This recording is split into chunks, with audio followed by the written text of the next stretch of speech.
গ্রামের মোড়ের মাথায় ভজহরি পালের চায়ের দোকান। টিনের চালা, মাটির দেওয়াল আর দুটো নড়বড়ে কাঠের বেঞ্চ, এই নিয়েই তার সাম্রাজ্য। দোকানের বাইরে একটা টিমটিমে হ্যারিকেন জ্বলছে, যার আলো আর ধোঁয়ায় মিশে কেমন যেন একটা রহস্যময় পরিবেশ সৃষ্টি হয়েছে। বৃষ্টি সবে থেমেছে, তাই ভেজা মাটির সোঁদা গন্ধের সঙ্গে গরম চা, বিড়ি আর তেলে ভাজার মোমো গন্ধ। সন্ধে নামতেই গ্রামগঞ্জের আড্ডা এখানে জমে ওঠে। আজ সেই আড্ডায় 4 জনের দল। বিশু বয়সে সবচেয়ে ছোট এবং উৎসাহী। তারাপদ গ্রামের স্কুলের কেরানি, যুক্তিবাদী। হরিপদ মণ্ডল গ্রামের মুরব্বী, ধীর স্থির। এবং নিতাই, যাকে সবাই ভীতু বলে জানে। সবাই চুপচাপ চা খাচ্ছিল।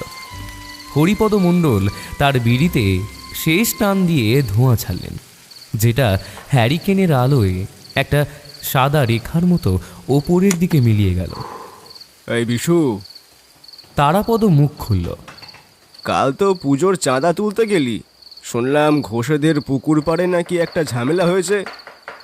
বিশু গরম চায়ে একটা লম্বা চুমুক দিয়ে বলল, ঝামেলা না তারাপদদা, সেটা অন্য কিছু। শোনো না, আমি আর দুলাল যখন ফিরছিলাম, রাত তখন প্রায় 10টা, ওই তালদিঘির পাশ দিয়ে আসার সময় দেখলাম একটা লম্বা ছায়ামূর্তি পুকুরের পাড় ঘেঁষে হেঁটে গেল। মানুষ নয়, কারণ মানুষ হলে অমন লম্বা পা হয় নাকি? বিশুর কথা শেষ হতেই একটা চাপা উত্তেজনা ছড়িয়ে পড়ল। গ্রামের এমন গল্প নতুন নয়। তারাপদ বিদ্রূপের হাসি এসে বলল, বর্ষার দিনে পুকুরে ব্যাঙ আর ঝোপে শেয়াল ছাড়া আর কিছু থাকে না বিশু। হয়তো কোনো তাল গাছের ছায়া পড়েছিল দেখ। বিশু মাথা ঝাঁকালো। না না তারাপদদা, ছায়া নয়। ভালো করে দেখলাম, মাথা নেই, শুধু একটা কালো লম্বা আকৃতি। আর তার পাশে দিয়ে যখন বাতাস গেল, মনে হলো যেন বরফের মতো ঠান্ডা। এই সময় নিতাইয়ের মুখটা কেমন যেন ফ্যাকাশে হয়ে গেল। সে তাড়াহুড়ো করে চায়ের ভাঁড়টা বেঞ্চের নিচে রাখল। তার হাত কাঁপছিল। আরে আরে, এইসব কথা এই সময় বলতে নেই। তোরা সন্ধ্যের মুখে, বিশেষ করে এমন একটা মাঠের ধারে। নিতাই প্রায় ফিসফিস করে বলল। বিশু আর তারাপদ পরস্পরের দিকে তাকালো। নিতাইয়ের এই আচরণ তাদের ইয়ার্কি করার সুযোগ এনে দিল। ওহো, দেখো, নিতাইদা ভয় পেয়েছে। বিশু হেসে উঠল। এসব গাঁয়ের বুড়োদের গল্প নিতাইদা, বিজ্ঞানের যুগে। তারাপদ গলা চড়িয়ে বলল, আরে নিতাইদা, এত ভয় কিসের? ভূত তো আর চায়ের দোকানে এসে চা খাচ্ছে না। আরে এ তো আমাদেরই গ্রাম। তুই তো সেই ছোটবেলা থেকে এই মাঠেই বড় হলি। নিতাইয়ের চোখ দুটোতে এবার ভয়ের বদলে কেমন একটা কষ্ট আর রাগ ফুটে উঠল। সে উঠে দাঁড়িয়ে দুজনের দিকে তাকিয়ে রুক্ষ গলায় বলল, তোরা হাসছিস? তোরা তোরা আমায় ইয়ার্কি করছিস? হ্যাঁ, ঠিক আছে, হাস, কিন্তু আমি সত্যি বলছি রে, আমি নিজের চোখে দেখেছি। এমন কিছু দেখেছি যা তোদের মতো জোয়ানরা এক রাত দেখলে পাগলা গাড়োতে ছুটবে। আড্ডার পরিবেশ মুহূর্তে পাল্টে গেল। হরিপদ মণ্ডল, যিনি এতক্ষণ চুপ করে বিড়ি টানছিলেন, এবার শান্ত স্বরে বললেন, বসো নিতাই, এত রেগে যাচ্ছ কেন? ওরা তো ইয়ার কি করছিল। যদি কিছু দেখে থাকো তবে বলো, তুমি তো সহজে ভয় পাও না। হরিপদ মণ্ডলের কথায় নিতাই আবার বেঞ্চে বসল। সে দীর্ঘশ্বাস ফেলল। তার চোখ তখনও কিছুটা বিস্ফারিত। তোরা তো আমাকে নিয়ে হাসবি, কারণ তোরা জানিস না ওই মাঠের আসল রূপ। আর ওই মাঠের কথা বলছি। এই যে সামনে ফাঁকা মাঠটা দেখছিস, সবাই বলে এটা নাকি শুধু শ্মশান ঘাটের পথ, কিন্তু এর ভেতরে যে কি লুকিয়ে আছে তা তোরা জানিস না। বিশু এবার একটু নরম হলো। সে কৌতূহলী হয়ে বলল, কি লুকিয়ে আছে নিতাইদা? কি দেখেছ তুমি? ডোমপেতি? নিতাই মাথা ঝাঁকিয়ে বলল, পেতনি কি না জানি না, তবে সে মানুষ ছিল না। এই বছর 5 আগের কথা। তখন আষাঢ় মাস, রাত দিন ঝমঝম করে বৃষ্টি হচ্ছে। একদিন রাতে আমার খুব জ্বর এলো। ঘরে একাই ছিলাম। বাইরে বৃষ্টি আর ঝোড়ো হাওয়ার শোঁ শব্দ। রাতে ঘুমোতে পারিনি। ভোরের দিকে জ্বর একটু কমেছে, তখন বাইরে বেরিয়ে দেখি বৃষ্টিটা ধরে এসেছে, কিন্তু আকাশ কালো, অন্ধকার তখনও কাটেনি। নিতাই গলা খাঁকারি দিয়ে বলল, আমি পুকুর ঘাটে হাত মুখ ধুতে যাচ্ছিলাম, তখনই আড়ং মাঠের দিকে চোখটা গেল। দেখলাম ওই যে মাঠের মাঝখানে একটা তাল গাছ আর অশ্বত্থ গাছ একসঙ্গে মিশে আছে, তার নিচে কেউ একজন কিছু একটা খুঁড়ছে। তারাপদ এবারও হাসতে গিয়েও পারল না। নিতাইয়ের বলার ভঙ্গিটা এতটাই গা ছমছমে ছিল যে সবার হাসি থেমে গেল। খুঁড়ছে? কে খুঁড়ছে? কোনো চোর ডাকাত? তারাপদ জিজ্ঞেস করল। নিতাই মাথা নাড়ল। আহা, চোর ডাকাত হলে কুড়ুল বা শাবল দিয়ে খুঁড়ত, কিন্তু লোকটার হাতে ছিল একটা পুরনো কোদাল। আর লোকটার চেহারা, সেটার কথা আর বলিস না। লোকটা বেটে, কিন্তু তার শরীরটা যেন মাটি দিয়ে তৈরি। গায়ের রং এত কালো যেন আধারের সঙ্গে মিশে আছে। তার পরনে ছেঁড়া ন্যাকড়ার মতো কি একটা। আমি ভয়ে গাছের আড়াল থেকে দেখতে লাগলাম। সে এক মনে খুঁড়েই চলেছে। মাটি তুলে একটা গর্ত করলো, তারপর সেই গর্তে কি একটা বাঁধা পুটুলি ঢুকালো। তারপর মাটি চাপা দিয়ে কোদালটা সেখানেই ফেলে রেখে মাঠের অন্য দিক দিয়ে চলে গেল। তার হাঁটার ধরনটা ছিল অদ্ভুত, যেন সে মাটির ওপর দিয়ে নয়, মাটির ভেতর দিয়ে ভেসে ভেসে যাচ্ছে। বিশু দম বন্ধ করে শুনছিল। তারপর তারপর কি হলো? নিতাইয়ের চোখ চিকচিক করে উঠল। আমি যখন সাহস করে ওইখানে গেলাম, তখন দেখি মাটিটা কেমন যেন তাজা কাদা মাটির মতো টলটল করছে, যেন এক্ষুনি সেখান থেকে কিছু একটা বেরিয়ে আসবে। আমি সেই দিন ওই কোদালটা তুলে আনতে সাহস পাইনি। ভয়ে আর জ্বরে কাঁপতে কাঁপতে বাড়ি ফিরেছিলাম। পরের দিন যখন সাহস করে আবার গেলাম, তখন দেখি কোদালটা নেই, মাটিটাও শুকনো, যেন কিছুই হয়নি। কিন্তু আমি স্পষ্ট দেখেছি একটা মানুষকে ভোর রাতে কিছু পুঁতে ফেলতে। আমি দেখেছি, এবং সে মানুষ ছিল না। তার চলার ভঙ্গি, তার শরীরের রং, সব কিছুই অস্বাভাবিক ছিল। নিতাইয়ের কথা শেষ হতেই দোকানে একটা গাঢ় নিস্তব্ধতা নেমে এলো। হরিপদ মণ্ডল ধীর কণ্ঠে জিজ্ঞেস করলেন, তারপরে কি আর এমন কিছু দেখেছো? নিতাই মাথা নাড়ল। না, কিন্তু সেই ঘটনার পর থেকেই যখনই আড়ং মাঠের দিকে যাই, আমার মনে হয় মাঠের নিচ থেকে কেউ যেন আমাকে ডাকছে। তাই এইসব নিয়ে কথা বলা আমার একদম পছন্দ নয় আর কি।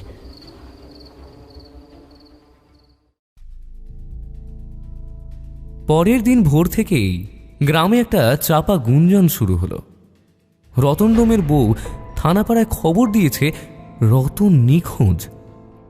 রতনডোম শ্মশানে মরা পোড়ানোর কাজ করত, আর সেও নাকি ওই মাঠকে খুব ভয় পেত।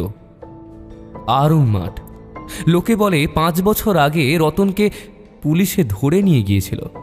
তার একটা বন্ধু নিখোঁজ হয়েছিল বলে পুলিশের সন্দেহ ছিল সে নাকি তার বন্ধুকে মেরে কোথাও ফেলে দিয়েছে, কিন্তু কোনো প্রমাণ না পাওয়া যাওয়ায় তাকে ছেড়ে দিতে হয়েছিল।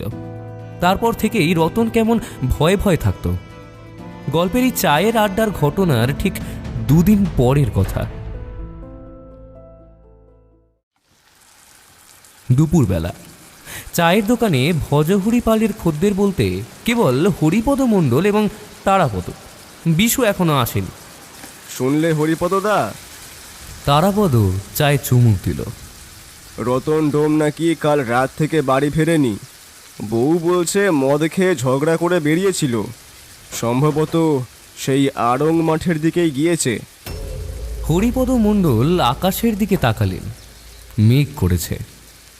শুনেছি, তবে রতনের তো এটা নতুন কিছু নয়। 2 দিন আগেও একবার নেশার ঝোঁকে শ্মশানকালীর মন্দিরে পড়েছিল। না, এবার নাকি তার বউ সারা রাত তাকে খুঁজেছে। তারাপদ গলা নামিয়ে বলল, তবে আমার মনে হয় রতনদা ভয় পেয়েছে। কালকের গল্পটা শোনার পর কোথাও লুকিয়ে আছে। হরিপদ মণ্ডলের ভ্রু কুঁচকে উঠল। হতে পারে, কিন্তু লোকটা সহজভাবে নেই। গত 5 বছরে ওর মধ্যে একটা ভয় বাসা বেঁধেছে। সে রাতে ও যা দেখেছিল তা ওর মাথা থেকে বেরোয়নি। ঠিক সেই সময় বিশু সাইকেল হাঁকাতে হাঁকাতে দোকানের সামনে এসে থামল। তার চোখে মুখে কৌতূহল আর উত্তেজনা। কি হলো তারাপদদা? রতনদার কথা বলছো? বিশু সাইকেলটা স্ট্যান্ড করে বসতে বসতে বলল। তারাপদ বলল, আর বলিস না, নিখোঁজ। আর সবাই বলা বলি করছে যে সে নাকি কালকে রাতের আঁধারে ওই মাঠে গিয়েছে আর ভূত তাকে ধরে নিয়েছে। বিশু হেসে উঠল। ধরে নিয়েছে? বাবা, রতনদাকে ধরবে কি? ও নিজেই তো মূর্তি ভয়। আসল কথা হলো ওই মাঠে কিছু নেই। রতনদা কোথাও পড়ে আছে বা কোনো বন্ধুর বাড়িতে লুকিয়ে আছে। এই ভূত প্রেতের গল্পগুলো সব বুজরুকি।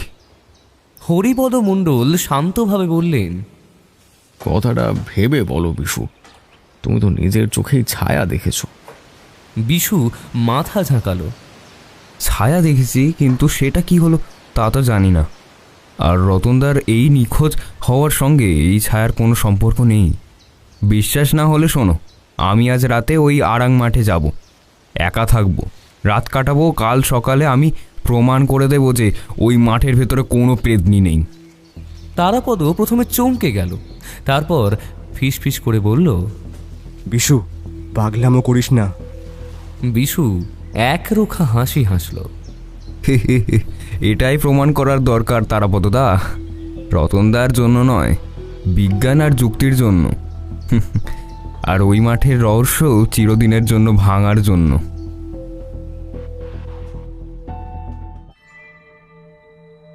সেদিন রাতটা ছিল নিকষ কালো। আকাশে চাঁদ ছিল না। নক্ষত্র যেন ঘন মেঘের আড়ালে মুখ লুকিয়েছিল। ঘড়ির কাঁটা 10টা পেরোতেই গোটা গ্রাম ঘুমিয়ে পড়ল। শুধু দুটো চোখ তখনও জেগে। বিশু গ্রামের সীমা পার হতেই একটা ভারী ঠান্ডা বাতাস যেন তাকে এসে সজোরে ধাক্কা মারল। মাঠের চারপাশের ঝোপঝাড় থেকে ঝিঝি পোকার একঘেয়ে ডাক ভেসে আসছিল। সেই শব্দের মধ্যে কেমন যেন একটা শূন্যতার বিষণ্ণতা মিশেছিল। বিশু তবুও পা চালালো। এই মাঠ যা নিয়ে এত কিংবদন্তি, আজ সে তার সামনে মাথা নত করবে না। মাঠের মাঝখানটায় পৌঁছতেই বিশু থামল। এই মাঠের অদ্ভুত একটা বৈশিষ্ট্য হলো, এখানে খেলার উপযোগী সমতল ভূমি নেই। জায়গায় জায়গায় ছোট ছোট মাটির ডিবি, কোথাও উঁচু আবার কোথাও নিচু, যেন মাটির নিচে কোনো অস্থিরতা তার বহিঃপ্রকাশ ঘটিয়েছে। এই টিভিগুলো কেন তৈরি হয়েছে গ্রামের কেউ জানে না। এই বন্ধুরতার কারণেই বাচ্চারাও এখানে খেলা করতে আসে না। সারা মাঠটা ফাঁকা পড়ে থাকে। বিশু তার টর্চ জেলে একটা অপেক্ষাকৃত উঁচু টিভির ওপর চাদর বিছিয়ে বসল। সে জায়গাটা এমনভাবে বেছে নিল যাতে চারপাশটা যতটা সম্ভব দেখা যায়। বসার পর তার মনে হলো এতটা ফাঁকা জায়গায় সে আগে কখনো বসেনি। নিস্তব্ধতা যেন কানে তালা ধরিয়ে দিচ্ছিল। ভূতের বাচ্চা ভূত, আয় তো দেখি। প্রথমে মিনিট 10 সে সতর্কভাবে বসে রইল। প্রতিটি শব্দ, প্রতিটি নড়াচড়া খেয়াল করার চেষ্টা করল, কিন্তু না, কোথাও কিছু নেই। কেবল ঝিঁঝির ডাক আর মাঝে মাঝে দূরের একটা শেয়ালের একঘেয়ে কান্না। ধীরে ধীরে বিশুর বিরক্তি আসতে শুরু করল। এই তো তারাপদদা যা যা বলেছিল সব তো বাজে কথা। এমন একটা মাঠে একা রাত কাটালে সবাই তাকে নিয়ে হাসি ঠাট্টা করবে। সে তো প্রমাণ করতে এসেছিল যে এখানে কিছু নেই, কিন্তু কিছু একটা দেখতে না পেলে প্রমাণ হবে কিভাবে? 1 ঘন্টা কেটে গেল। তার মন অস্থির হয়ে উঠল। নিছক বসে থাকার এই একঘেয়েমি তার যুক্তিবাদী মনকে আহত করছিল। সে ঠিক করলো বসে থেকে সময় নষ্ট করার চেয়ে একটু ঘোরাফেরা করা যাক। ঢিবি থেকে নেমে বিশু টর্চের আলোয় মাঠের চারপাশটা দেখতে লাগলো। মাঠের ধারে একটা শুকনো কড়াই গাছ পড়েছিল। বিশু সেখান থেকে একটা বেশ শক্ত মোটা ডাল ভেঙে নিল। তার মনে একটা নতুন খেলা করার ইচ্ছে জাগলো। সে ফিরে এসে ঢিবির পাশে মাটি অনেকটা খুঁড়ে সেই গাছের ডালটা খাড়াভাবে গেঁথে দিল। ডালটা মাটির ওপরে প্রায় 4 ফুট মতো উঁচু হয়ে রইল। বিশু এখন ঢিবিতে ফিরে বসল। তারপর চারপাশ থেকে ছোট ছোট নুড়ি পাথর কুড়িয়ে নিয়ে সে ওই গেঁথে রাখা ডালের দিকে ছুঁড়তে লাগলো। অন্ধকারে নিশানা করার খেলা। সে মনে মনে পণ করল যতক্ষণ না সে ডালের ঠিক মাঝখানে পাথর ছুঁড়ে লাগাতে পারছে ততক্ষণ সে থামবে না।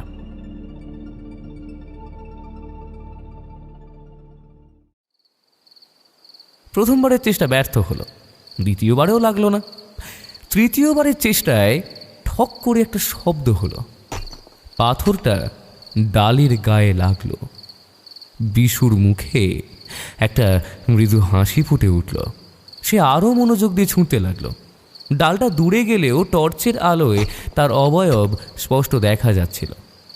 সময় এভাবেই কেটে যাচ্ছিল। একবার লাগছিল, একবার লাগছিল না।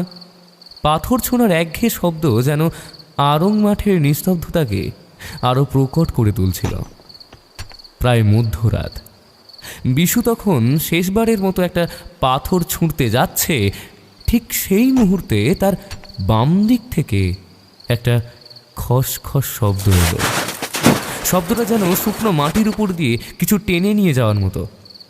বিশু সঙ্গে সঙ্গে তার পাথর ছোঁড়া বন্ধ করে দিল। হৃদস্পন্দন দ্রুত হলো। হাত থেকে টর্চটা তুলে ধরে সে দ্রুত পিছন ঘুরে তাকালো।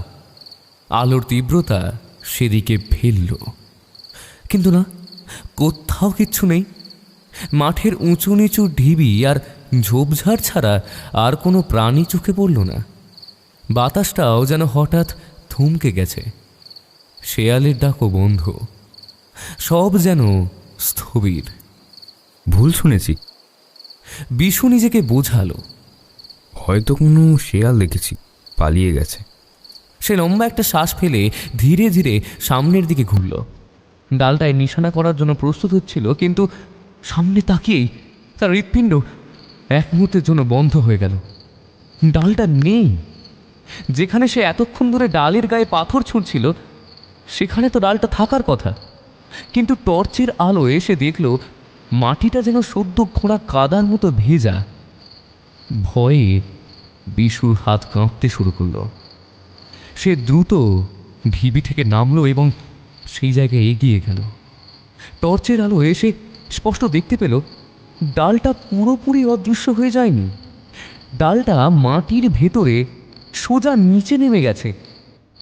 ডালের শুধুমাত্র কয়েক ইঞ্চি অংশ মাটির ওপরে দেখা যাচ্ছে, যেন কেউ একটা হাতুড়ি দিয়ে মেরে তাকে গভীরে ঢুকিয়ে দিয়েছে। কিন্তু এই তো কিছুক্ষণ আগেও সেটা প্রায় 4 ফুট ওপরে ছিল। কি করে গেল? কোনো বাতাস আসেনি, কোনো প্রাণীও তার সামনে দিয়ে যায়নি। আতঙ্কিত বিশু সঙ্গে সঙ্গে ডালটাকে টেনে উপরে তোলার চেষ্টা করল। সে ডালের ওপরের অংশটা দুহাত দিয়ে শক্ত করে ধরল এবং সমস্ত শক্তি দিয়ে টান মারল, কিন্তু বৃথা। ডালটা মাটির ভেতরে এমন শক্তভাবে আটকে গেছে যেন নিচে থেকে কেউ তাকে লোহার মতো চেপে ধরেছে। ডাল 1 ইঞ্চিও নড়ল না। বিশুর সমস্ত শরীর ঘামে ভিজে গেল। টানতে টানতে তার হাত ব্যথা হয়ে গেল, কিন্তু ডালটা তোলা গেল না। সে আরও একবার টেনে তোলার ব্যর্থ চেষ্টা করে ফিরে আসছিল। ঠিক তখনই তার একেবারে গা ঘেঁষে পিছন থেকে একটা শব্দ ভেসে এলো। শব্দটা কোনো চিৎকার বা কান্নার নয়, একটা তীক্ষ্ণ গা ছমছমে খিলখিল হাসি। হাসিটা এত স্পষ্ট যেন কেউ ঠিক তার কানের কাছে দাঁড়িয়ে হাসছে, কিন্তু হাসিটা যেন মানুষের গলার নয়, শুকনো পাতার ওপর দিয়ে হাওয়া বয়ে গেলে যেমন শব্দ হয়, বা পুরনো কঙ্কালের দাঁতে দাঁতে ঘষা লাগলে যেমন শব্দ হতে পারে, তেমন এক অস্বাভাবিক বিকৃত হাসি। বিশুর সমস্ত শরীর যেন বিদ্যুৎ স্পৃষ্ট হলো। ভয়ের প্রথম ধাক্কায় সে আড়ষ্ট হয়ে গেল। দ্রুত সে টর্চ ঘুরিয়ে পিছনে তাকালো। আলোর তেজ আছড়ে পড়ল মাঠের উঁচু নিচু ঢিবিতে। কোথাও কিছু নেই, শুধু ঝোপঝাড়ের এলোমেলো ছায়া। হাসিটা থেমে গেছে, কিন্তু বিশুর মনে হলো যেন হাসির রেশটা এখনো বাতাসে মিলিয়ে যায়নি, বরং সেই হাসি যেন মাটির নিচে আরো গভীরে চলে যাচ্ছে।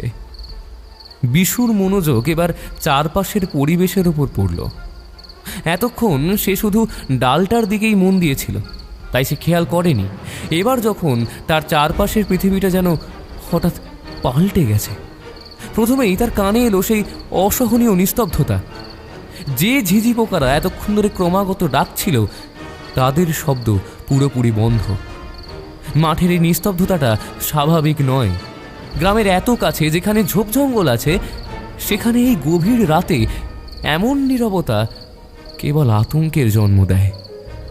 মনে হচ্ছে কোনো এক অদৃশ্য শক্তি যেন সমস্ত প্রাণীর শ্বাস প্রশ্বাস কেড়ে নিয়েছে।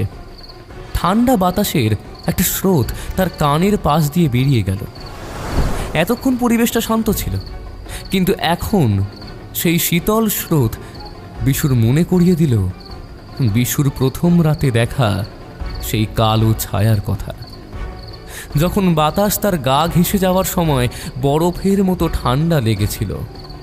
বিশু আতঙ্কিত হয়ে টর্চটা চারিদিকে ঘোরাতে লাগলো। হঠাৎ দূরে মাঠের শেষ মাথায় একটা তাল গাছের মাথায় একটা অস্পষ্ট নড়াচড়া দেখল সে। মনে হলো গাছের ডালপালাগুলো অস্বাভাবিকভাবে জোরে জোরে দুলছে, অথচ গাছের নিচের পাতাগুলো স্থির, যেন শুধু উপরের ডালগুলোকেই কেউ সজোরে ঝাঁকাচ্ছে। সেই সময় মাটি থেকে খুব কাছ থেকে একটা মৃদু ফুসফুস শব্দ এলো, সাপের মতো কোনো কিছুর চলার শব্দ। কিন্তু শব্দটা এত ধীর, এত চাপা যে বিশুর সন্দেহ হলো মাটি নয়, শব্দটা যেন আসছে মাটির নিচ থেকে, যেন মাটির নিচ দিয়ে কোনো বিশাল সরীসৃপ গুঁড়ি মেরে এগিয়ে আসছে। বিশু ভয়ে নিজের অজান্তেই এক পা পিছিয়ে গেল। সে শুনতে পেল তার নিজের শ্বাস প্রশ্বাস যেন প্রচণ্ড জোরে হচ্ছে। বুকের ভেতরটা, হৃৎপিণ্ডটা এত দ্রুত লাফাচ্ছে যে সে নিজেই তা স্পষ্ট শুনতে পাচ্ছে। এই প্রথম তার যুক্তিবাদী মন মাথা হেঁট করল। সে নিশ্চিত হলো সে এই মাঠে একা নেই। এই মাঠের অভ্যন্তরে মাটির নিচে কিছু একটা সক্রিয় হয়ে উঠেছে। বিশু আর এক মুহূর্ত সেখানে অপেক্ষা করতে চাইল না। সে তার টর্চ এবং জলের বোতল ফেলে রেখেই দৌড়ানোর জন্য ঘুরে দাঁড়ালো, কিন্তু এক পাও নড়তে পারল না। ঠিক সেই মুহূর্তে মাঠের নিচ থেকে যেন ইস্পাতের মতো শক্ত কিছু তার ডান পাটিকে সজোরে চেপে ধরল। আর্তনাদ করে উঠল বিশু, ব্যথায় নয়, তীব্র আতঙ্কে। পাটা যেন মাটিতে গেঁথে গেল। সে বুঝতে পারল তার পা টেনে ধরেছে। মাটির তলা থেকে কেউ যেন তার গোড়ালি আর জঙ্ঘার সন্ধিস্থলটা চেপে ধরেছে।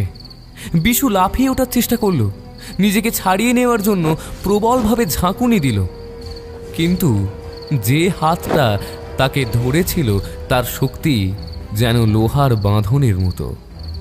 পাটা এত শক্ত করে টিপে ধরেছে যে তার মনে হলো পায়ের ভেতরের হাড়গুলো যেন গুঁড়ো হয়ে যাবে। কে কে রে? বিশু ভয়ে চিৎকার করে উঠল, কিন্তু তার গলা দিয়ে আওয়াজ বেরোলো ফ্যাস ফ্যাসে ভয়ের শব্দে। প্রবল ভয়ে বিশু কোনো মতে টর্চটা তুলে ধরে নিচের দিকে আলো ফেলল। আলো পড়তেই বিশুর চোখ কপালে উঠল। তার মুখ দিয়ে আর কোনো শব্দ বেরোলো না। সে দেখল একটা কঙ্কালের মতন হাত, মাটি সামান্য ফেটে সেই হাতটা বেরিয়ে এসেছে। হাতটা শুকনো, মাটির রঙের মতো কালো, আর শুধু চামড়া দিয়ে ঢাকা হাড়। কবজির কাছ পর্যন্ত হাতটা মাটির নিচে ছিল, কিন্তু তার ধারালো আঙুলগুলো বিশুর ডান পায়ের গোড়ালি আর পেশিগুলো অত্যন্ত শক্তভাবে টিপে ধরে রেখেছে। হাতের পেশিগুলো যেন মাটি আর শুকিয়ে যাওয়া শিকড়ের মতো জট পাকানো। এই সেই হাত যে হাত 5 বছর আগে কোদাল দিয়ে মাটিতে পুঁটুলি পুঁতেছিল। বিশুর শরীরের প্রতিটি শিরা উপশিরা শীতে অসাড় হয়ে গেল। এটা মানুষের হাত নয়, এটা জীবনের হাত নয়, এ এক ঠান্ডা, মৃত এবং ভয়ঙ্কর শক্তি। বাঁচার জন্য বিশু মরিয়া হয়ে উঠল। সে তার বাঁ পাটা সজোরে কঙ্কালের হাতটার উপরে নামিয়ে আনল। ধুম করে শব্দ হলো। শক্ত মাটির ওপর কঙ্কালের আঙুলগুলোর ওপরে তার বাঁ পা আছড়ে পড়ল। হাতটা কিছুটা আলগা হলো। ব্যাস, এইটুকুই সুযোগ। বিশু তার ডান পাটা প্রবলভাবে মোচড় দিয়ে শরীরের সমস্ত শক্তিকে কাজে লাগিয়ে টেনে বের করে আনল। পাটা মুক্ত হতেই সে আর এক মুহূর্ত অপেক্ষা করল না। তার সমস্ত যুক্তি, বিজ্ঞান, অহংকার সব ধূলিসাৎ হয়ে গেছে। সে শুধু জানে পালাতে হবে। মাঠের ভেজা মাটির ওপর দিয়ে সে পাগলের মতো গ্রামের দিকে দৌড়তে শুরু করেছে। তার শ্বাস প্রশ্বাস তখন কেবলই এক তীব্র চিৎকারের মতো শোনাচ্ছিল। সে অন্ধকারে উঁচু নিচু ঢিবি এড়িয়ে প্রাণপণে ছুটছে। পেছনে তাকানোর সাহস নেই। প্রতিটি সেকেন্ড তার কাছে অনন্ত মনে হচ্ছে। সে শুনতে পাচ্ছে মাটি ফেটে ফেটে কিছু একটা যেন তার পিছু নিচ্ছে। গ্রামের আলোটা তখন তার কাছে যেন স্বর্গের আলোর মতো মনে হচ্ছিল। আর মাত্র কয়েক পা, ঠিক তখনই অন্ধকারে একটা বড় ঢিবির সঙ্গে তার বাঁ পাটা সজোরে ধাক্কা খেল। বিশু নিয়ন্ত্রণ হারালো। হোঁচট খেয়ে সে মুখ থুবড়ে পড়ল মাটির ওপর। টর্চটা ছিটকে চলে গেল অনেক দূরে। সে দেখল তার ডান পাটা তখনও ব্যথায় অসাড়। জ্ঞান হারানোর শেষ মুহূর্তে সে দেখল মাটিটা যেখানে ফেটে গিয়েছিল সেই ফাটলটা দ্রুত তার দিকে এগিয়ে আসছে। আর তখনই সেই ফাটলের ভেতর দিয়ে এবং আশেপাশের নরম মাটি ভেদ করে যেন কয়েক হাজার শুকনো কঙ্কালের মতো হাত একসঙ্গে উপরে উঠে এলো। হাতগুলো সাপের ফণার মতো কিলবিল করে বিশুর শরীর লক্ষ্য করে তেড়ে এলো। বিশু ওঠার আগেই সেই শত শত শীতল শক্ত হাত তাকে চারদিক থেকে আঁকড়ে ধরল। তার গলা, বুক, পেট, পা কোথাও 1 ইঞ্চিও খালি রইল না। হাতগুলো তাকে অবিশ্বাস্য শক্তিতে টেনে ধরল। বিশু বাঁচবার জন্য হাত পা ছুড়ল, চিৎকার করার চেষ্টাও করল, কিন্তু কোনো লাভ হলো না। হাতগুলো তাকে মাটির গভীরে টেনে নিয়ে যেতে লাগলো। বিশুর মনে হলো যেন সে কোনো নরম জলের স্রোতে তলিয়ে যাচ্ছে। মাটির গভীরটা একেবারেই শক্ত নয়, বরং একটা গাঢ় পিচ্ছিল তরল পদার্থের ভেতরে সে নেমে যাচ্ছে। সেই তরল পদার্থটা নরম কিন্তু ভয়ানকভাবে ভারী। আর সেই তরল পদার্থের সঙ্গে একটা গাঢ় বোটকা আঁশটে গন্ধ মিশেছিল। সেই তীব্র ধাতব গন্ধটা বিশুর শ্বাসনালীতে ধাক্কা মারল। বিশুর সমস্ত শরীর কেঁপে উঠল। সে বুঝতে পারল এই তরল পদার্থ অন্য কিছু নয়, এ হলো জমাট রক্ত, হয়তো শত শত বছরের জমাট রক্ত। এই মাটির নিচে আরং মাঠের গভীর অন্ধকারে এই তরল রক্তের ভেতরেই সে আস্তে আস্তে তলিয়ে যাচ্ছে। বিশুর দম বন্ধ হয়ে আসতে লাগলো। সে আর নিঃশ্বাস নিতে পারছিল না। তীব্র কষ্ট আর মৃত্যু ভয়ের শেষ মুহূর্তে একটা গভীর শূন্যতা তাকে গ্রাস করল। তার চারপাশের শত শত কঙ্কাল হাতগুলো তখনও তাকে আঁকড়ে ধরে আছে। তারপর কখন যে সে জ্ঞান হারালো বিশু আর তা বুঝতে পারল না।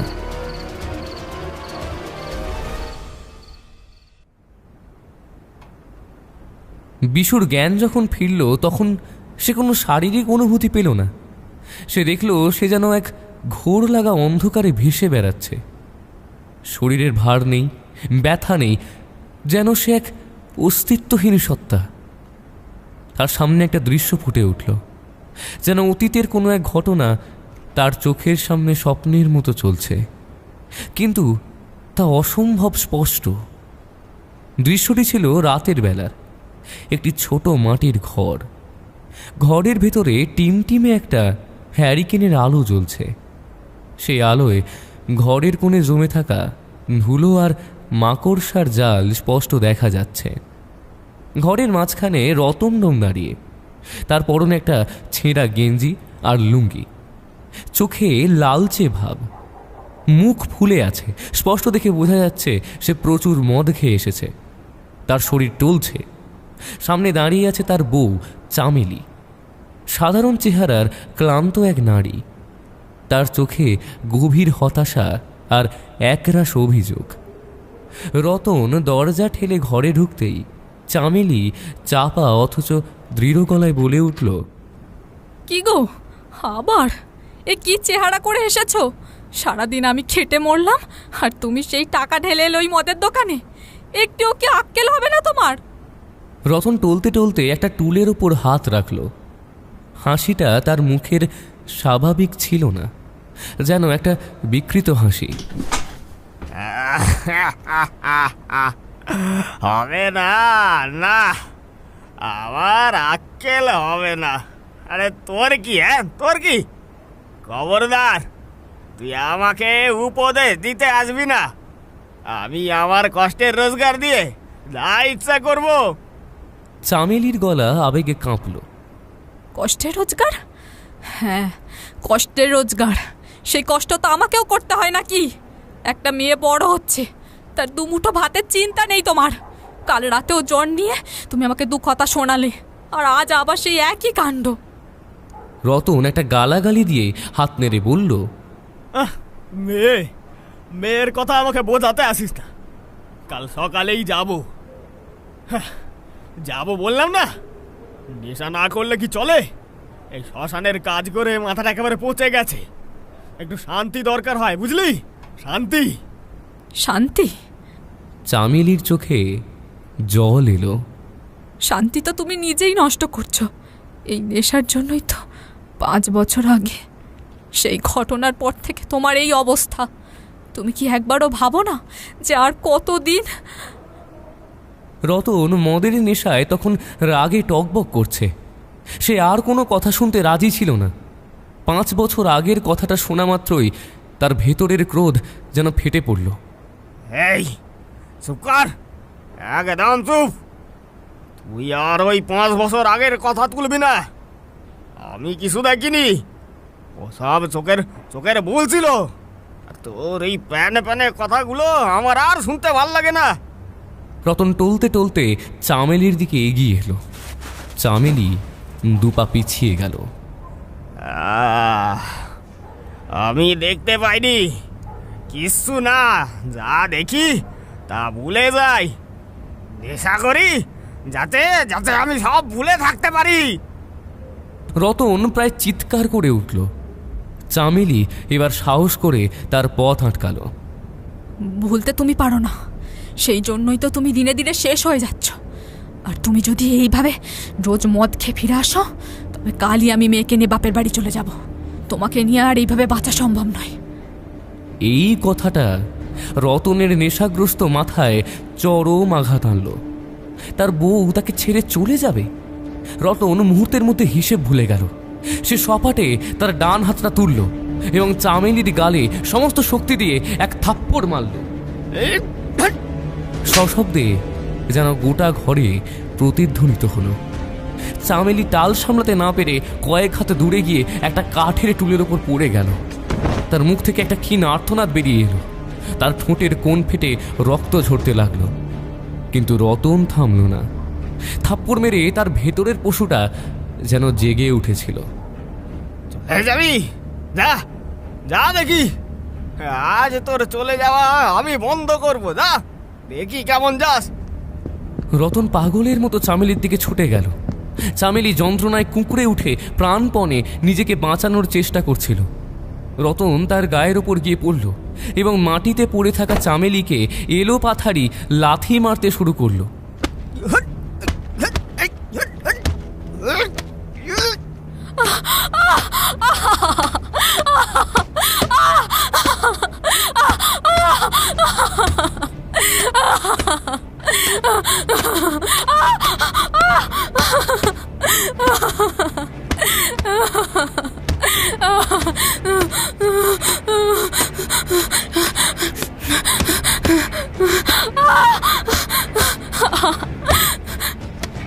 লাথি মারার শব্দ আর চামেলির গোঙানি ছাড়া ঘরে আর কোনো শব্দ ছিল না।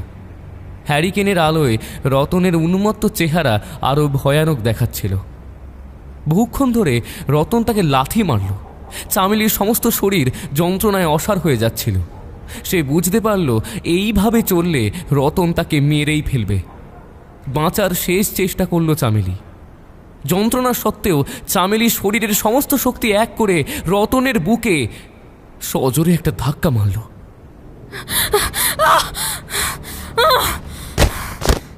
রতন তখন নেশার ঘুরে টলমল। অপ্রত্যাশিত ধাক্কা এসে সামলাতে পারল না নিজেকে। সে উল্টে ঘরের কোণের দিকে ছিটকে পড়ল। আর ঠিক তখনই তার মাথাটা সোজা গিয়ে আঘাত করল ঘরের কোণে রাখা একটি ছোট ধারালো কোণযুক্ত কাঠের টেবিলের সঙ্গে। একটা চাপা কিন্তু ভয়ানক ঠাক শব্দ হলো। রতন সঙ্গে সঙ্গে মেঝেতে লুটিয়ে পড়ল। তার মাথা থেকে যেখানে আঘাত লেগেছিল সেখান থেকে গলগল করে রক্ত বেরিয়ে এলো। ঘন লাল রক্ত অন্ধকার ঘরের মেঝেতে দ্রুত ছড়িয়ে পড়তে লাগলো। চামেলি নিজের আঘাত ভুলে আতঙ্কিত চোখে দেখল রতন আর নড়ছে না। তার চোখ দুটো স্থির হয়ে গেছে আর রক্ত স্রোতের মতো মেঝেতে মিশে যাচ্ছে। রতন ডোম স্থির, নিথর হয়ে মেঝেতে পড়ে আছে। তার মাথার আঘাত থেকে রক্ত তখনও চুইয়ে চুইয়ে গড়িয়ে যাচ্ছে। ঘরে হ্যারিকেনের হলদে আলোয় সেই গাঢ় লাল রক্তের স্রোত এক বীভৎস নকশা তৈরি করেছে। চামেলি তখনও ভয়ে আড়ষ্ট হয়ে মেঝেতে পড়েছিল।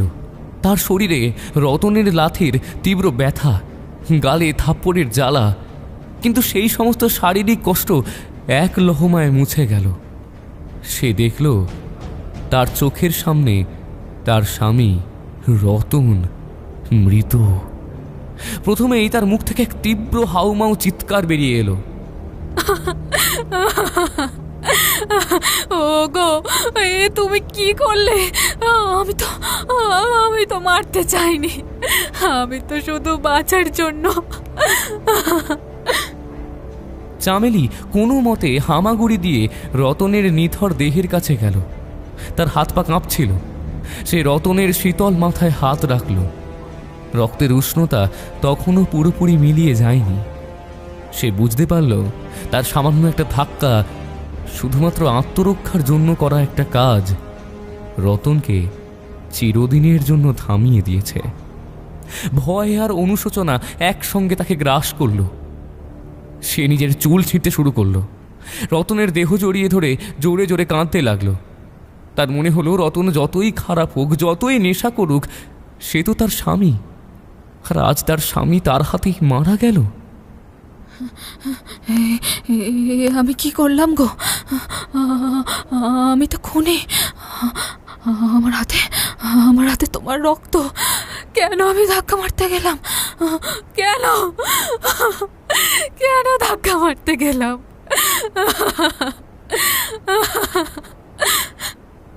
চামেলি রতনের নিথর বুকে মাথা রেখে বিলাপ করতে লাগলো। তার কান্নার শব্দ ঘরের নিস্তব্ধতাকে ভেঙে খান খান করে দিল। কিন্তু এই কান্নার মধ্যেই চামেলির মনে একটা ভয়াবহ চিন্তা এলো। পুলিশ যদি সে এখন চিৎকার করে, যদি কেউ জানতে পারে, তবে সবাই ভাববে সে ইচ্ছে করে রতনকে খুন করেছে। মাতাল স্বামীর হাত থেকে আত্মরক্ষা, এই কথা কি কেউ বিশ্বাস করবে? তারা দেখবে কেবলই রক্ত, আর দেখবে রতনের মৃত্যু। জীবনে আর কখনো শান্তি আসবে না। তাকে ধরে নিয়ে যাওয়া হবে, আর তার মেয়েটা, সে তো পুরোপুরি একা হয়ে যাবে। এই ভাবনাটাই তার শোককে মুহূর্তে ভয়ের রূপ দিল। এখন কাঁদার সময় নয়, এখন বাঁচার জন্য কিছু একটা করতে হবে, প্রমাণ লুকোতে হবে। চামেলি উঠে বসল।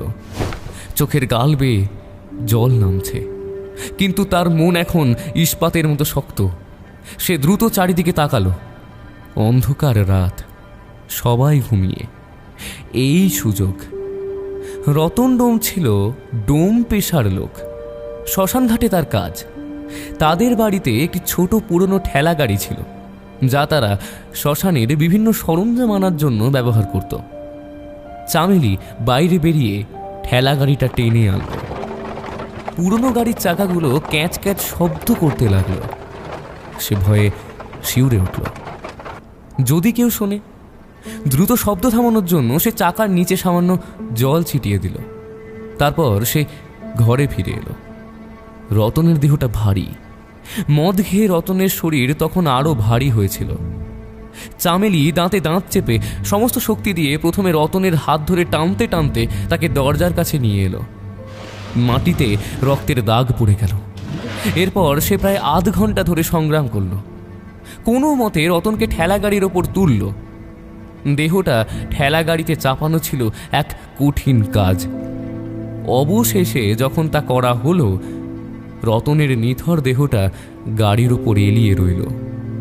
চামেলি একটা ছেঁড়া কাগজ দিয়ে ঘরের মেঝের রক্তের দাগগুলো তাড়াহুড়ো করে মুছে ফেলল। হ্যারিকেনের আলোটা নিভিয়ে দিল। তারপর সে ঠেলা গাড়ির হাতলটা ধরল। তার মাথায় তখন শুধু একটি জায়গা ঘুরছিল, যেখানে কেউ যায় না, যেখানে কেউ কোনোদিন এই মৃতদেহ খুঁজবে না। আরুম মাঠ। চামেলি ঠেলা গাড়ি ঠেলতে শুরু করলো। পুরনো চাকার মৃতদেহর ভারে তার শরীরের প্রতিটি পেশি প্রতিবাদ জানাচ্ছিল, কিন্তু ভয়ের শক্তি আরও বেশি ছিল। রাত তখন গভীর। আরং মাঠের দিকে যাওয়ার পথটা তখন আরও ভয়ঙ্কর লাগছে। চাঁদের আলো নেই, তার উপরে ঠেলা গাড়ির শব্দ। চামেলি প্রতিটি শব্দে চমকে উঠছিল। সে বারবার পিছন ফিরে দেখছিল, কেউ আসছে না তো। অবশেষে সে পৌঁছালো আরং মাঠের সেই জনমানবহীন অংশে। চামেলি সেখানে একটা জায়গা ঠিক করল। তারপর সে ঠেলা গাড়ি থেকে একটা পুরনো কোদাল আর শাবল বের করল। কোদালটা তার কাছে ছিল 5 বছর আগের সেই দিনের পরিচিত। মাটি খোঁড়ার সেই ভয়ানক দৃশ্য শুরু হলো। অন্ধকারে একা এক নারী তার স্বামীর মৃতদেহ গুম করার জন্য কোদাল হাতে মাটি খুঁড়ছে। প্রতিটি কোদালের কোপে মাটি উল্টে যাচ্ছিল। শব্দটা যেন চামেলির কানে হাতুড়ির মতো বাজছিল। সে দ্রুত কাজ করার চেষ্টা করছিল। 1 ঘন্টা পর একটা মোটামুটি গভীর গর্ত তৈরি হলো। চামেলির সমস্ত শরীর ঘামে ভিজে গেছে, তার চোখে মুখে কাদা মাখা। এরপর সেই সবচেয়ে কঠিন কাজ, মৃতদেহটিকে গর্তে নামানো। সে কোনো মতে রতনের দেহ ঠেলা গাড়ি থেকে গর্তের দিকে ঠেলে দিল। দেহটা মাটির গভীরে গিয়ে পড়ল ধপাস শব্দ করে। চামেলি একপাশে সরে গেল। এবার শেষ কাজ, মাটি চাপা দেওয়া। সে দ্রুত মাটি চাপা দিতে শুরু করলো। মাটির টিভিটা যাতে স্বাভাবিকের চেয়ে উঁচু না দেখায়, তার জন্য সে খুব সতর্ক ছিল। সে কোদাল দিয়ে মাটিটা সজোরে পিটিয়ে যাচ্ছিল, যাতে তা শক্ত হয়ে যায়। যখন শেষ হলো, তখন ভোর হতে আর বেশি বাকি নেই। চামেলি গর্তের ওপরে শেষবারের মতো এক মুঠো মাটি ছুঁড়ে দিল। সে হাঁটু গেড়ে বসল। তার সমস্ত শারীরিক ক্লান্তি তখন উড়ে গেছে। এখন তার মনে এলো গভীর অনুশোচনা।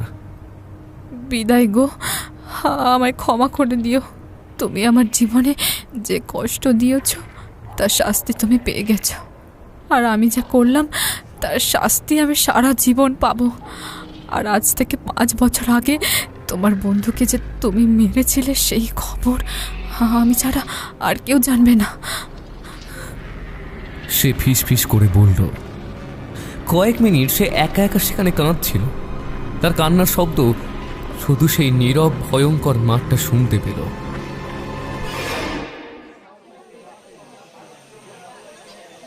একটা তীব্র কোলাহল বিশুর কানে এলো। বহু মানুষের গলার স্বর, উদ্বেগ আর ফিসফিসানি।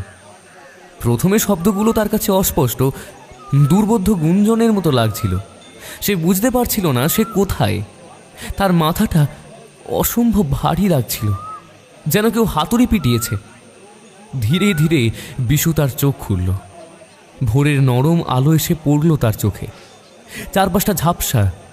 সে দেখল সে শুয়ে আছে সেই আরং মাঠের নরম মাটির ওপর। তার চারপাশে ঘিরে আছে জনাদশে গ্রামের লোক। তাদের উদ্বিগ্ন মুখগুলো তার ওপর ঝুঁকে আছে। বিশুর ডান পাটা অসম্ভব ব্যথা করছে। সে উঠে বসার চেষ্টা করলো, সঙ্গে সঙ্গে কয়েকজন লোক তাকে ধরে সাহায্য করলো। ও বাবারে! বিশু যন্ত্রণায় কুঁকিয়ে উঠল। এই বিশু, তুই ঠিক আছিস তো? তারাপদ ছিল সেখানে, তার চোখে উদ্বেগ স্পষ্ট। আমরা সবাই তোদের দোকানে না দেখে খুঁজতে এলাম, এখানে এমনভাবে পড়ে আছিস কেন? বিশু চারপাশে তাকালো। সে দেখল তার সেই টর্চটা সামান্য দূরে পড়ে আছে। তার সেই গেঁথে রাখা ডালটাও চোখে পড়ল, যার মাত্র 1 ইঞ্চি অংশ মাটির ওপরে দেখা যাচ্ছে। আমি আমি আমি জানি না। বিশু তোতলানোর মতো করে বলল। রাতের ভয়ঙ্কর স্মৃতিগুলো তার মাথার ভেতর জট পাকিয়ে যাচ্ছিল। মাটির তলার হাত, রক্তের গন্ধ আর রতনের সেই মর্মান্তিক মৃত্যু, সবকিছু কি স্বপ্ন ছিল নাকি সত্যি? গ্রামের একজন লোক, যার নাম কার্তিক, সে মাথা নেড়ে বলল, এখানে এত রাতে আসার দরকার কি ছিল বাবু? সবাই জানে এই মাঠের দিকে রাতের বেলা এই ভূতে পেটনিতে ভরে থাকে। তুই তো গাঁয়ের ছেলে, তুই কেন আসিস? অন্য একজন বয়স্ক লোক সুবল কৌতূহলী হয়ে জিজ্ঞেস করল, বিশু, আরে তুই এখানে কি করছিলি? আরে এমন ভাবে মুখ টুবড়ে পড়েছিলি কেন রে? কেউ কি মেরেছিল তোকে, নাকি মদ টদ খেয়েছিলি? মদ নয়। বিশু ক্ষীণ স্বরে উত্তর দিল, আমি আমি প্রমাণ করতে এসেছিলাম যে এখানে কিছু নেই। তারাপদ হতাশভাবে মাথা নাড়ল। এই তোর প্রমাণ? প্রমাণ করতে এসে অজ্ঞান হয়ে পড়েছিলি? আরে কাল রাতেই তো তোকে মানা করেছিলাম। বিশু তখন সম্পূর্ণ ঘোর থেকে বের হতে পারেনি। সে স্পষ্ট বলতে পারছিল না। সে যদি এখন বলে যে মাটির নিচ থেকে কঙ্কালের হাত বেরিয়ে তার পা টেনে ধরেছিল আর সে এক ড্রিম সিকোয়েন্সে রতনের মৃত্যু দেখেছে, তাহলে সবাই তাকে পাগল ভাববে। ঠিক সেই সময় ভিড়ের মধ্যে একজন প্রবীণ লোক এগিয়ে এলেন। ইনি হলেন গ্রামের সবচেয়ে বয়স্ক মানুষ হারাধন মুখুজ্জে। তার মাথায় টাক, চোখে পুরনো আমলের মোটা ফ্রেমের চশমা। তার কথা গ্রামের লোক সাধারণত মনোযোগ দিয়ে শোনে। হারাধন মুখুজ্জে শান্ত স্বরে বিশুর দিকে তাকালেন। তার চোখে কোনো কৌতূহল ছিল না, ছিল এক শীতল নিশ্চিত ভাব। তোকে না কতবার বলেছি বিশু, এই মাঠের দিকে রাতের বেলা আসবি না। তুই তো শুধু ভূত পেন্নির গল্প শুনিস, কিন্তু এই মাঠের একটা অন্য ইতিহাস আছে যা তোরা জানিস না। সকলে চুপ করে গেল। হারাধন মুখুজ্জে কথা বলতে শুরু করলেন। তোরা দেখিস এই মাঠে কেন এত উঁচু নিচু ঢিবি? তোরা ভাবিস এটা খেলার অনুপযোগী, কিন্তু আজ থেকে প্রায় 100 বছর আগে, যখন এই অঞ্চলটা ইংরেজদের অধীনে ছিল, তখন এই মাঠটা এমন ছিল না। তিনি একটা ঢিবির দিকে হাত ইশারা করলেন।